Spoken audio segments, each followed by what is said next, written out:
Hi dear friends, आज हम अपने इस वीडियो में पढ़ने वाले हैं लैंगराज प्रमेय या मध्यमान प्रमेय। तो लैंगराज प्रमेय या मध्यमान प्रमेय को सॉल्व कैसे किया जाता है, इसको हम लोग कुछ महत्वपूर्ण बिंदु के आधार पर पहले समझ लेंगे।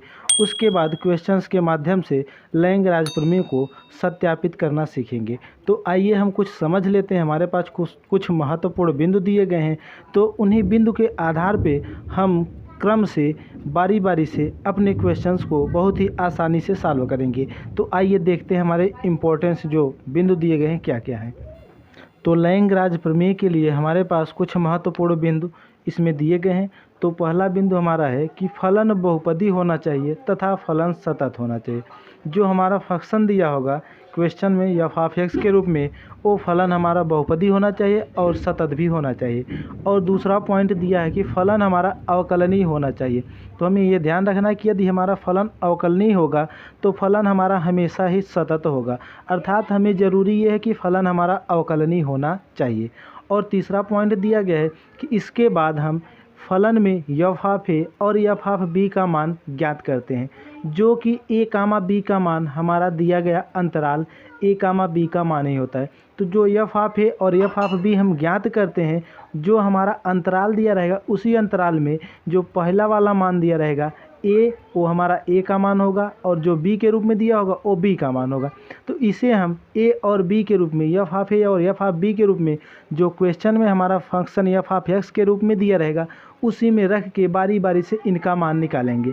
और इसके बाद अंतरालों का अंतर करेंगे। तो अंतरालों का अंतर जब भी करेंगे तो बी में से ए को घटा के बी माइनस ए ज्ञात करते हैं।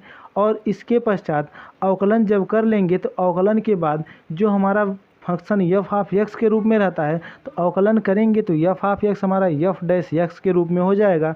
और एक्स के स्थान पे हम सी को पुट कर देंगे। और सी को पुट करने के पश्चात हम मध्यमान प्रमेय के अनुसार, तो मध्यमान प्रमेय हमारा होता क्या है कि एफ डैश सी, तो एक्स के स्थान पे हमने सी को पुट किया, तो एफ डैश सी बराबर F of B minus F of A बटे बी माइनस ए। इस फार्मूले का प्रयोग करके यहाँ से हम सी का मान ज्ञात कर लेते हैं। यदि हमारा सी का मान ए कामा बी, जो हमारा अंतराल दिया रहता है, अंतराल के मध्य, अर्थात अंतराल जैसे दिया है यहाँ पे कुछ भी मान होगा, इसके बीच का अगर मान होगा तो जो हमारा मध्यमान प्रमेय या लैंगराज प्रमेय होगा वो सत्यापित हो जाएगा। तो ये हमारे इम्पोर्टेंस पॉइंट थे। अब इन पॉइंट्स के आधार पे ही हम क्वेश्चंस को आसानी से सॉल्व कर लेंगे। तो आइए देखते हैं हमारा लैंगराज प्रमेय से रिलेटेड क्वेश्चन क्या दिया गया है। तो मध्यमान के लिए हमारा क्वेश्चन दिया गया है कि मध्यमान प्रमेय सत्यापित कीजिए यदि अंतराल ए कामा बी में फलन जो है F of x x square minus 4x minus 3, जहाँ ए बराबर 1 और बी बराबर 4 दिया गया है। ये हमारे अंतराल ए कामा बी के वैल्यू दिएंगे कि ए के स्थान पर हमें 1 रखना है और बी के स्थान पे 4। तो ए के स्थान पर अगर 1 रख देंगे और बी के स्थान पे 4, तो ये हमारा 1 कामा 4 के रूप में, जो कि ये अंतराल दिया गया है, बन जाएगा। और फलन हमारा दिया गया एफ ऑफ एक्स बराबर x square minus 4x minus का 3, ये हमारा फलन दिया गया है। तो यहाँ पे देखेंगे कि फलन क्या बहुपदी है। तो फलन को बहुपदी होने के लिए जो x की घात होती है, x की घात हमेशा ऋणात्मक होनी चाहिए, अर्थात धनात्मक होनी चाहिए। तो यहाँ पे देखें तो x की जो वैल्यूज़ दी गई हैं, यहाँ पे x के जो घात दिए गए हैं, सब यहाँ पे x के घात धनात्मक हैं, तो हमारा फलन जो है बहुपदी होगा। तो यहाँ से पहले पॉइंट के अनुसार लिखेंगे कि फलन जो है हमारा क्या है, बहुपदी फलन है। और ये फलन अवकलनीय होना चाहिए। तो देखें तो इसका अवकलन किया जा सकता है। तो यहाँ से लिखेंगे कि फलन एफ ऑफ एक्स अवकलनीय है। अब इसके बाद जब इसका अवकलन कर देंगे तो एफ ऑफ एक्स हमारा एफ डैश एक्स के रूप में कन्वर्ट हो जाएगा। और यहाँ से इसका अवकलन करेंगे तो 2x माइनस का 4 हो जाएगा। अब यहाँ से हमने एफ ऑफ ए और एफ ऑफ बी का जिक्र किया था, तो एफ ऑफ ए और एफ ऑफ बी को हम ज्ञात कर लेंगे। अब यहाँ ये ज़रूरी नहीं कि पहले एफ ऑफ ए को ही ज्ञात करें बाद में एफ ऑफ बी को ज्ञात करें, तो हम क्रम को आगे पीछे कर सकते हैं, लेकिन जब भी फार्मूले में यूज करेंगे तो हम क्रम के अनुसार ही करेंगे। तो यहाँ से पहले हमने एफ ऑफ बी को ज्ञात किया, तो एफ ऑफ बी जब ज्ञात करेंगे तो यहाँ से देखिए अंतराल में 1 कामा 4, तो जो कि अंतराल में ए था और ये देखें तो ये वाला मान b था। तो यहाँ से b का मान जो कि यहाँ पे दिया गया था 4 और a का मान 1। तो यहाँ से हम एफ ऑफ b ज्ञात करें तो एफ ऑफ b यहाँ से b का मान 4 रखेंगे और इसे function x square minus 4x minus 3 में कन्वर्ट कर देंगे। तो यहाँ से x के स्थान पे 4 रखेंगे, जहाँ जहाँ भी x है वहाँ पे 4 रख देंगे। तो टोटल यहाँ पे 4 रखने के पश्चात तो यहाँ x स्क्वायर था तो यहाँ पे 4 रखा तो 4 का स्क्वायर 16, फिर माइनस था माइनस, अब यहाँ पे 4x था 4 रख दिया और x के स्थान पे हमने यहाँ से 4 रखा तो 4 चौके 16 और माइनस का 3। तो यहाँ से टोटल सॉल्व करने के बाद यहाँ से हमारा आया माइनस का 3। अब यहाँ से एफ ऑफ ए ज्ञात करेंगे तो ए की वैल्यू हमारी, जैसा कि हमने अंतराल को देखा, अंतराल हमारा 1 दिया गया था। अब यहाँ पे x के स्थान पे 1 वैल्यू रखेंगे तो एक्स स्क्वायर था हमारा यहाँ पे फंक्शन के रूप में, देख लेते हैं यहाँ से। तो x square minus 4x minus 3 था तो x के स्थान पे 1 रखेंगे, 1 की स्क्वायर माइनस फिर 4 गुणे 1 माइनस का 3, ये माइनस 4 माइनस 3 आपस में जुड़ जाएंगे तो यहाँ से माइनस का 7 हो जाएगा और जब प्लस 1 करेंगे तो यहाँ से माइनस का 6 निकल के आएगा। अब यहाँ पे देखें तो एफ ऑफ ए और एफ ऑफ बी की वैल्यू हमारे बराबर नहीं आई, तो ये हमें रोले प्रमेय में एफ ऑफ ए और एफ ऑफ बी का मान बराबर लाना था, लेकिन ये हम मध्यमान प्रमेय पढ़ रहे हैं तो मध्यमान प्रमेय में एफ ऑफ ए और एफ ऑफ बी की वैल्यू बराबर नहीं आएगी। तो यहाँ पे हम लिख दिए हैं कि एफ ऑफ ए और f of b does not equal to, अर्थात एफ ऑफ ए और एफ ऑफ बी का मान बराबर नहीं है।